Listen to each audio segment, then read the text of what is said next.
Hello नमस्कार दोस्तों, स्वागत है आप सभी को हमारे एक और नए वीडियो में। दोस्तों आज हम आप लोगों को बताने वाले हैं क्लास 12th इंटरमीडिएट एग्जाम का पेपर यानी एनुअल एग्जाम का पेपर 2 फरवरी से इकोनॉमिक्स यानी अर्थशास्त्र का पेपर देने जा रहे हैं 2 फरवरी को। तो यहाँ पर बाबू आप लोग के लिए 101% ओरिजिनल क्वेश्चन पेपर लेकर आए हैं जो कल आपके एग्जाम में 101% जो है कल आपके एग्जाम में रहने वाला है। अगर ये क्वेश्चन पेपर कल आपके एग्जाम में नहीं डरता है या नहीं आता है तो आप लोग चैनल को बिल्कुल अनसब्सक्राइब कर लीजिए, क्योंकि यहाँ पर आप लोग के लिए ना 101% ओरिजिनल क्वेश्चन पेपर का ऑब्जेक्टिव प्रश्न करवाने वाले हैं। ठीक है, साथ में यहाँ पर आप लोग 50 नंबर का जो है सब्जेक्टिव, ठीक है, सब्जेक्टिव का यहाँ पर पूरा यहाँ पर आप लोग को 100%, ठीक है, 100% आंसर के साथ बताएंगे आंसर कहाँ से मिलेगा, कैसे आप लोग को डाउनलोड करना है, ये सब सारी जानकारी जो है अभी के इस वीडियो में बताएंगे। ठीक है, तो पहले यहाँ पर जो है 50 नंबर का ऑब्जेक्टिव जो है पहले इस वीडियो से कंप्लीट करवाएंगे, साथ में यहाँ पर आप लोग को सब्जेक्टिव प्रश्न का जो है सही सही आंसर बताएंगे कहां से मिलेगा और कैसे आप लोग को जो है डाउनलोड करना है। ठीक है, तो सबसे पहले यहाँ पर जो है क्लास 12th इंटरमीडिएट एग्जाम का पेपर इकोनॉमिक्स यानी अर्थशास्त्र का पेपर देने जा रहे हैं 2 फरवरी से। तो यहाँ पर आप लोग के लिए 101% ओरिजिनल क्वेश्चन पेपर का ऑब्जेक्टिव प्रश्न करवाने वाले हैं। तो वीडियो को लास्ट तक जरूर देखना। एग्जाम से पहले आप लोग 50 नंबर का जो ऑब्जेक्टिव है इस वीडियो से जरूर आप लोग कंप्लीट करके आप लोग एग्जाम देगा। ठीक है, चलिए यहाँ पर सबसे पहले जो है विषय कोड यहाँ पर जो है 326 रहेगा और यहाँ पर जो है सेट कोड जो रहेगा सी रहेगा। ठीक है, अब चलिए यहाँ पर जो है समय, ठीक है, समय यहाँ पर आप लोग को जो है समय यहाँ पर जो है यहाँ पर पूरे 3 घंटा 15 मिनट रहेगा। ठीक है, और यहाँ पर जो है कुल पूर्णांक जो है 100 नंबर का रहेगा। ठीक है, तो चलिए अब यहाँ पर जो है सब्जेक्टिव भी देखेंगे और साथ में यहाँ पर ऑब्जेक्टिव प्रश्न भी देखेंगे। ठीक है, ये क्वेश्चन जो है 100% रियल क्वेश्चन पेपर है, एग्जाम में नहीं आता है या नहीं लड़ता है तो आप लोग चैनल को बिल्कुल अनसब्सक्राइब कर लीजिएगा। ठीक है, तो सबसे पहले यहाँ पर जो है यानी खंड आ में यानी सेक्शन ए में वस्तुनिष्ठ प्रश्न को देखेंगे, ऑब्जेक्टिव टाइप क्वेश्चन। ठीक है, 1 से लेकर 100 ऑब्जेक्टिव रहेगा, जिसमें से आप लोग को 50 ऑब्जेक्टिव का जो आंसर है आपको ओ मार्कशीट में यानी गोला में आपको भर के आना है। ठीक है, 50 नंबर का जो ऑब्जेक्टिव है अभी आप इस वीडियो से कंप्लीट कर लीजिए और कल आपके एग्जाम में यानी 2 फरवरी को ये क्वेश्चन जो है 101% लड़ेगा। नहीं आएगा ये क्वेश्चन पेपर तो आप लोग चैनल को बिल्कुल अनसब्सक्राइब कर दीजिएगा। ठीक है, अब चलिए यहाँ पर जो है 1 नंबर का ऑब्जेक्टिव जो है कंप्लीट करते हैं। 50 नंबर का जो ऑब्जेक्टिव है इस वीडियो से आप लोग जरूर कंप्लीट करके आप लोग जाइएगा। ठीक है, चलिए तो पहला नंबर क्वेश्चन जो है ना बेस्ट अर्थशास्त्र में जो है निम्न में से किसका जो है ना अध्ययन किया जाता है। ठीक है, अध्ययन किया जाता है तो याद रखिएगा इसका सही ऑप्शन जो होगा ना इनमें सभी, ऑप्शन नंबर जो होगा डी बिल्कुल राइट आंसर हो जाएगा। ठीक है, चलिए अब यहाँ पर जो है 2 नंबर क्वेश्चन जो है सीमित साधन एवं जो है असीमित आवश्यकता का विचार किसने दिया था, तो याद रखिए यहाँ पर 2 का राइट आंसर हो जाएगा, यानी कि रॉबिन्स ने दिया था। यहाँ पर जो है सी नंबर जो है बिल्कुल सही ऑप्शन हो जाएगा। ठीक है, ऑप्शन नंबर सी लगा करिएगा। ठीक है, चलिए अब अगला नंबर क्वेश्चन जो है 3 नंबर प्रश्न। ठीक है, 3 नंबर प्रश्न जो है उत्पादन के निम्न में से जो है कौन सा जो घटक है यानी श्रम है या फिर भूमि है। ठीक है, तो याद है 3 का सही ऑप्शन यानी उपरोक्त सभी होगा, यानी यहाँ पर जो होगा डी नंबर जो होगा सही ऑप्शन लगा के आइएगा। ठीक है, एक भी ऑब्जेक्टिव जो है इस वीडियो से बिल्कुल ही मिस नहीं करना है। 2 फरवरी को आप लोग जो ना 50 नंबर का जो ऑब्जेक्टिव है आप लोग तो हल्का मचा के 50 में 50 ऑब्जेक्टिव जो है आप लोग सही करके आइएगा। ठीक है, यानी इकोनॉमिक्स का पेपर देने जा रहे हैं 2 फरवरी से, तो आप लोग के लिए ओरिजिनल क्वेश्चन पेपर का ऑब्जेक्टिव प्रश्न लेकर आए। ठीक है, एग्जाम में यही सेम क्वेश्चन आएगा। ठीक है, चलिए अब यहाँ पर जो है 4 नंबर क्वेश्चन है सबसे पहले माइक्रो शब्द का प्रयोग करने वाला यानी कौन थे। ठीक है, माइक्रो यानी माइक्रो शब्द का जो प्रयोग करने वाला जो था ना यानी मार्शल था या फिर यानी बोल्डिंग था। ठीक है ना, यहाँ पर जो 4 का सही ऑप्शन यानी कि रैगनर फ्रिश था। डी नंबर जो इसका सही ऑप्शन लगा करिएगा। ठीक है, चलिए 5 नंबर क्वेश्चन है कह रहा है माइक्रो। ठीक है, माइक्रो जिसका अर्थ होता है छोटा निम्न में कौन सा शब्द है। ठीक है, माइक्रो जो होता है ना जिसका अर्थ होता है छोटा निम्न में से कौन सा शब्द होगा, यानी कि अरबी होगा अपने या ग्रीक होगा। 5 का सही उत्तर लगाना है ग्रीक, यानी बी नंबर जो होगा सही ऑप्शन हो जाएगा। ठीक है, चलिए अब यहाँ पर 6 नंबर क्वेश्चन देखने वाले हैं। 6 नंबर क्वेश्चन है निम्नलिखित अर्थशास्त्री में से कौन जो है ना कल्याणवादी विचारधारा के नहीं है। ठीक है, यहाँ पर कैनन हो जाएगा, पिगू हो जाएगा। ठीक है, तो याद रखना है 6 का सही ऑप्शन लगा करना है, यानी जेबीसी होगा, यहाँ पर होगा सी नंबर जो होगा बिल्कुल सही ऑप्शन लगा करना है। ठीक है, चलिए 7 नंबर क्वेश्चन है अर्थव्यवस्था की केंद्रीय समस्या क्या है, यानी अर्थव्यवस्था का जो है केंद्रीय समस्या क्या है, तो याद रखिएगा यहाँ पर 7 का सही ऑप्शन मार्क कराना है, यानी उपयुक्त सभी हो जाएगा, यहाँ पर जो होगा डी नंबर सही ऑप्शन लगा के आना है। ठीक है, चलिए अगला नंबर क्वेश्चन देखने वाले हैं। 8 नंबर प्रश्न है करारी किस अर्थव्यवस्था में निजी एवं सार्वजनिक क्षेत्र का जो ना सहायस्त्व होता है। क्या था, सहायस्त्व होता है, तो याद रखिए 8 का सही ऑप्शन मार्क कराना है, यानी मिश्रित हो जाएगा, सी नंबर जो होगा सही ऑप्शन हो जाएगा। ठीक है, चलिए 9 नंबर क्वेश्चन है कह रहा है किस अर्थव्यवस्था में कीमत तंत्र के जो आधार पर जो ना निर्णय लिए जाते हैं। क्या लिए जाते हैं, निर्णय लिए जाते हैं, तो याद रखिए यहाँ पर 9 का सही उत्तर होगा यानी पूंजीवादी होगा, यानी बी नंबर जो होगा सही ऑप्शन हो जाएगा। ठीक है, चलिए 10 नंबर क्वेश्चन है 10 नंबर क्वेश्चन है उत्पादन जो है ना संभावना वक्र का ढाल गिरता है। क्या गिरता है? ढाल गिरता है। तो यानी बाएं से दाएं, फिर दाएं से बाएं, ठीक है। तो यहाँ पर होगा 10 का जो सही ऑप्शन मार्क कराना है, यानी बाएं से दाएं, यानी ये नंबर जो होगा बिल्कुल सही ऑप्शन हो जाएगा, ठीक है। चलिए 11 नंबर क्वेश्चन है उपभोक्ता व्यवहार का अध्ययन किया जाता है, यानी अध्ययन किया जाता है सूक्ष्म अर्थशास्त्र से या फिर व्यापक अर्थशास्त्र में, ठीक है। तो याद रखें यहाँ पर जो 11 का सही ऑप्शन मार्क कराना है, इसका राइट आंसर सूक्ष्म अर्थशास्त्र में होता है, ये नंबर जो है बिल्कुल सही ऑप्शन हो जाएगा, ठीक है। चलिए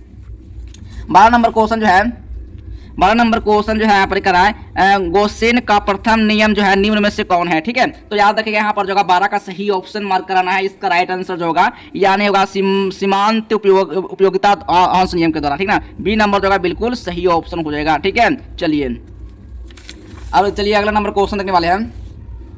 13 नंबर क्वेश्चन जो कराना बजट रेखा दर्शाती क्या है, ठीक है। मूल अनुपात दर्शाती है या फिर आय अनुपात दर्शाता है, ठीक है। तो याद है यहाँ पर जो 13 का सही ऑप्शन मूल अनुपात, ये नंबर जो होगा बिल्कुल सही ऑप्शन हो जाएगा, ठीक है। चलिए 14 नंबर क्वेश्चन जो कराना उदासीनता वक्र का ढाल जो निम्नांकित में से जो है किससे मापी जाती है, ठीक है। तो याद रखिएगा यहाँ पर जो 14 का राइट आंसर सीमांत प्रतिस्थापन दर, यानी कि जो सी नंबर जो होगा बिल्कुल सही ऑप्शन मार्क करना है, ठीक है। चलिए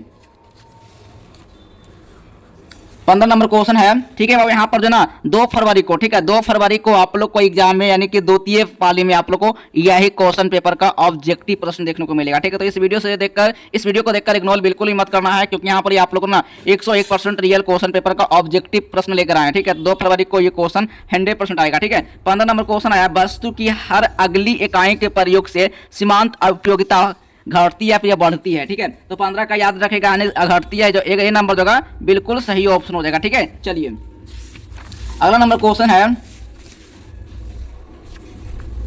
16 नंबर प्रश्न है करा है सीमांत उपयोगिता हम जो है कैसे निकालते हैं। तो याद रखिएगा यहाँ पर 16 का राइट आंसर मार्क कराना है, यानी ए नंबर जो है बिल्कुल सही ऑप्शन हो जाएगा, ठीक है। चलिए 17 नंबर क्वेश्चन है उपयोगिता की माप की जा सकती है मुद्रा के द्वारा या फिर वस्तुओं के विनिमय द्वारा, ठीक है। तो यहाँ पर होगा 17 का सही ऑप्शन मार्क कराना है, इसका राइट आंसर मुद्रा के द्वारा, ए नंबर जो होगा बिल्कुल सही ऑप्शन हो जाएगा, ठीक है। चलिए 18 नंबर क्वेश्चन है उपयोगिता का क्रमवाचक सिद्धांत किसने दिया था, ठीक है ना। उपयोगिता का क्रम जो है वाचक जो है सिद्धांत जो किसने दिया था। तो याद रखिएगा 18 का राइट आंसर मार्क करना है, हिक्स और एलन ने दिया था, सी नंबर जो होगा बिल्कुल सही ऑप्शन मार्क आना है, ठीक है। चलिए 19 नंबर क्वेश्चन जो है अर्थशास्त्र में उपयोगिता का आशय क्या है, ठीक है। तो 19 का सही ऑप्शन मार्क करना है किसी वस्तु में आवश्यकता पूरी करने की शक्ति, ठीक है। ए नंबर सही ऑप्शन लगा करिएगा, ठीक है। चलिए 20 नंबर क्वेश्चन है 20 नंबर प्रश्न कराना कुल उपयोगिता जब स्थिर होती है तब सीमांत उपयोगिता होती क्या है, ठीक है। तो याद रखिए यहाँ पर होगा शून्य होगा या फिर धनात्मक हो जाएगा। तो याद रखिए यहाँ पर 20 का सही ऑप्शन मार्क करना है, शून्य होता है, ए नंबर सही ऑप्शन हो जाएगा, ठीक है। 21 नंबर क्वेश्चन है मांग वक्र का सामान्यता ढाल होता है, क्या ढाल होता है। तो याद रखिए यहाँ पर जो 21 का सही ऑप्शन मार्क कराना है, इसका जो राइट आंसर हो जाएगा बाएं से दाएं नीचे की ओर, ठीक है। बी नंबर जो होगा सही ऑप्शन लगा के आइएगा, ठीक है। चलिए नेक्स्ट क्वेश्चन है 22 नंबर क्वेश्चन है कर रहा है मांग में जो ना मांग में कमी के जो है निम्नलिखित में कौन सा कारण है। तो आय में कमी या फिर जो ना क्रेताओं की संख्या में कमी, ठीक है। तो 22 का जो सही ऑप्शन मार्क कराना है, इसका राइट आंसर उपयुक्त सभी होगा, डी नंबर सही ऑप्शन हो जाएगा, ठीक है। चलिए यहाँ पर जो 23 नंबर क्वेश्चन है ऐसी वस्तुएं जिनका एक दूसरे के बदले प्रयोग किया जाता है वह क्या कहलाता है। तो याद रखिए यहाँ पर 23 का सही ऑप्शन का करना है, इसका राइट आंसर जो ना स्थानापन्न वस्तुएं कहलाता है, बी नंबर सही ऑप्शन हो जाएगा, ठीक है। चलिए अगला नंबर क्वेश्चन है 24 नंबर क्वेश्चन है कॉफी के मूल्य में वृद्धि होने से चाय की मांग क्या है, बढ़ती है फिर स्थिर रहता है, ठीक है। 24 का सही ऑप्शन हो जाएगा बढ़ती है, ए नंबर जो होगा सही ऑप्शन हो जाएगा, ठीक है। चलिए अगला नंबर क्वेश्चन देखने वाले हैं जो है 25 नंबर प्रश्न, ठीक है। 25 नंबर प्रश्न है कर रहा है निम्न में जो है ना स्थानापन्न वस्तुओं को उदाहरण क्या है। तो याद रखिएगा यहाँ पर 25 का जो सही ऑप्शन लगा करना है चाय तथा कॉफी होगा, यानी डी नंबर जो होगा सही ऑप्शन लगा करिएगा, ठीक है। चलिए 26 नंबर क्वेश्चन जो है कराना विलासिता की वस्तुओं की मांग, ठीक है। यानी कि इसका जो राइट आंसर 26 का लगा करना है अत्याधिक जो है ना लोचदार होती है, यानी सी नंबर जो होगा बिल्कुल सही ऑप्शन लगा के आइएगा, ठीक है। चलिए 27 नंबर क्वेश्चन है 27 नंबर क्वेश्चन है इकाई से कम मांग की लोच को निम्नलिखित में जो है कौन व्यक्त करता है। कौन व्यक्त करता है, आवश्यक वस्तु या फिर आरामदायक वस्तु, ठीक है। तो याद रखें यहाँ पर 27 का सही ऑप्शन आवश्यक वस्तु, ए नंबर सही ऑप्शन हो जाएगा, ठीक है। चलिए 28 नंबर क्वेश्चन है मांग की लोच मापने के लिए जो प्रतिशत या अनुपातिक रीति का प्रतिपादन किसने किया था। तो याद रखें मार्शल ने यानी कि फ्लैक्स ने किया था। तो यहाँ पर जो 28 का सही ऑप्शन लगा कराइएगा, बिल्कुल इसका राइट आंसर फ्लैक्स ने किया था, बी नंबर सही ऑप्शन लगा कराइएगा, ठीक है। चलिए 29 नंबर क्वेश्चन है, कह रहा है मांग की लोच कितने प्रकार की होती है? ये 3 प्रकार की होती है, ये 5 प्रकार, ये 6 या 7 प्रकार होते हैं। तो 29 का सही ऑप्शन हो जाएगा 5 प्रकार, बी नंबर सही ऑप्शन हो जाएगा। ठीक है, चलिए 30 नंबर क्वेश्चन है, कह रहा ना स्थानापन्न वस्तुओं की मांग की लोच होती क्या है? ठीक है, ये धनात्मक होती है या फिर ऋणात्मक या फिर शून्य होती है? 30 का सही ऑप्शन धनात्मक, बी नंबर सही ऑप्शन हो जाएगा। ठीक है, चलिए 31 नंबर क्वेश्चन है, 31 नंबर क्वेश्चन है, यदि उपभोक्ता की आय में वृद्धि से वस्तु X की मांग क्रम कम हो जाती है तो वस्तु की X होगी क्या? ठीक है ना, यहाँ पर जो है 31 का सही ऑप्शन मार्क करना है, गिफिन वस्तु का यहाँ पर डी नंबर जो है सही ऑप्शन लगा के रहिएगा। ठीक है, जब देखिए यहाँ पर 32 नंबर क्वेश्चन जो है, मांग की कीमत लोच से जो है ना अभिप्राय क्या है? ठीक है, चलिए अब यहाँ पर देखते हैं अगला नंबर क्वेश्चन का जो आंसर है 31 प्रश्न का, सॉरी यहाँ पर 32 प्रश्न का। ठीक है, 32 का जो सही ऑप्शन मार्क करिएगा, 32 का जो राइट आंसर हो जाएगा यानी कि कीमत में परिवर्तन, ए नंबर जो सही ऑप्शन होगा। ठीक है, चलिए 33 नंबर क्वेश्चन जो है, उत्पादन फलन में उत्पादन किसका फलन है? तो याद रखिएगा यहाँ पर जो 33 का सही ऑप्शन हो जाएगा ये जो ना उत्पत्ति के साधनों का। ठीक है ना, यहाँ पर बी नंबर जो सही ऑप्शन हो जाएगा। ठीक है, चलिए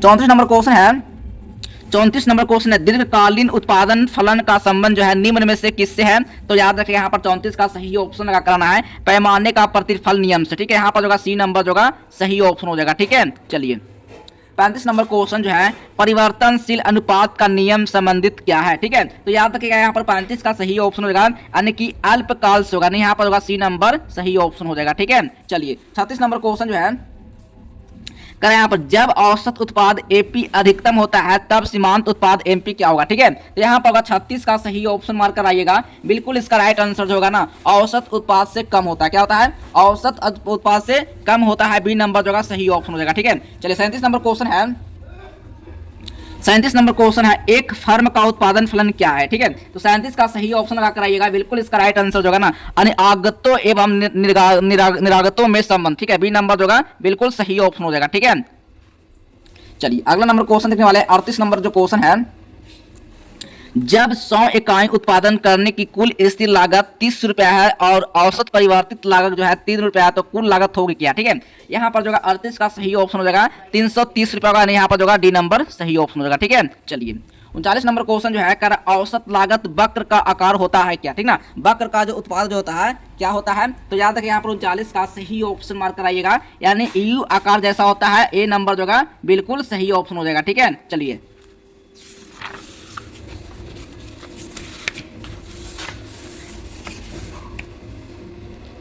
40 नंबर क्वेश्चन है, निम्न में से कौन सा कथन जो है ना सत्य है? ठीक है, सत्य है, यहाँ पर जो है 40 का राइट आंसर मार्क करना है, AC बराबर AFC प्लस ABC होगा, यहाँ पर जो डी नंबर जो बिल्कुल सही ऑप्शन लगा करिएगा। ठीक है, चलिए 41 नंबर क्वेश्चन जो है, मौद्रिक लागत में निम्नलिखित में जो है किसे जो है ना समितिल किया जाता है, नहीं समितिल किया जाता है? तो याद रखिएगा यहाँ पर 41 का जो सही ऑप्शन लगा कराइएगा, यानी उपयुक्त सभी होगा, डी नंबर जो बिल्कुल सही ऑप्शन हो जाएगा। ठीक है, चलिए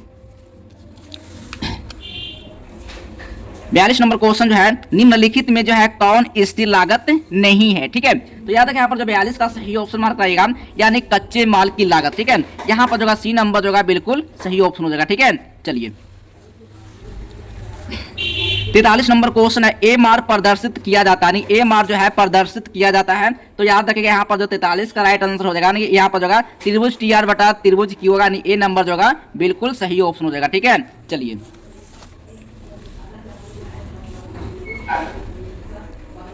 44 नंबर क्वेश्चन है, किस बाजार में AR बराबर MR होता है? ठीक है, तो याद रखिएगा यहाँ पर 44 का सही ऑप्शन हो जाएगा पूर्ण प्रतियोगिता जो है ना, यानी डी नंबर जो बिल्कुल सही ऑप्शन हो जाएगा। ठीक है, चलिए 45 नंबर क्वेश्चन है, निम्नलिखित में कौन सा कथन जो है सही है? ठीक है, तो याद रखिए यहाँ पर 45 का जो सही ऑप्शन हो जाएगा, यहाँ पर जो A और B दोनों हो जाएगा, यानी सी नंबर जो बिल्कुल सही ऑप्शन हो जाएगा। ठीक है, चलिए 46 नंबर क्वेश्चन है, एकाधिकारी प्रतियोगिता में क्या स्थिर रहता है? तो याद रखिएगा यहाँ पर 46 का सही ऑप्शन हो जाएगा, इनमें से कोई नहीं होगा, यानी यहाँ पर जो डी नंबर बिल्कुल सही ऑप्शन हो जाएगा। ठीक है, चलिए 47 नंबर क्वेश्चन है, फर्म का संतुलन में होता क्या? यानी कि फर्म जो है जो संतुलन में होता क्या है? तो याद रखिए यहाँ पर 47 का सही ऑप्शन हो जाएगा, MR बराबर MC हो जाएगा, ए नंबर सही ऑप्शन होगा। ठीक है, चलिए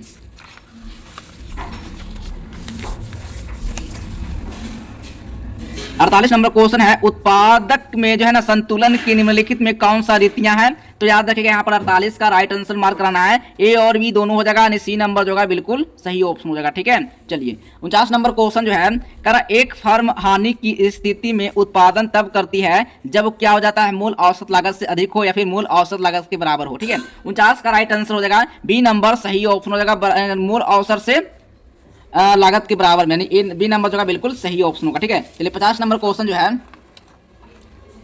50 नंबर क्वेश्चन जो है, वस्तु की पूर्ति के निर्धारक घटक क्या है? ठीक है, तो 50 का राइट आंसर सीधे अब उपयुक्त सभी हो जाएगा, डी नंबर सही ऑप्शन हो जाएगा। ठीक है, आई होप कि यहाँ पर ये आप लोग को 50 नंबर का जो ऑब्जेक्टिव है मैं आप लोग को कंप्लीट करवा दिया हूँ। 50 नंबर का ऑब्जेक्टिव में आप कितना ऑब्जेक्टिव जो है आप लोग तैयारी करके जा रहे हैं और आप लोग को कितना सही हुआ है, ये आप कमेंट बॉक्स में जो है आप कमेंट करके जरूर बताएगा। चलिए मिलते हैं अगले नेक्स्ट वीडियो में, तब तक के लिए बाय बाय, जय हिंद, वंदे मातरम।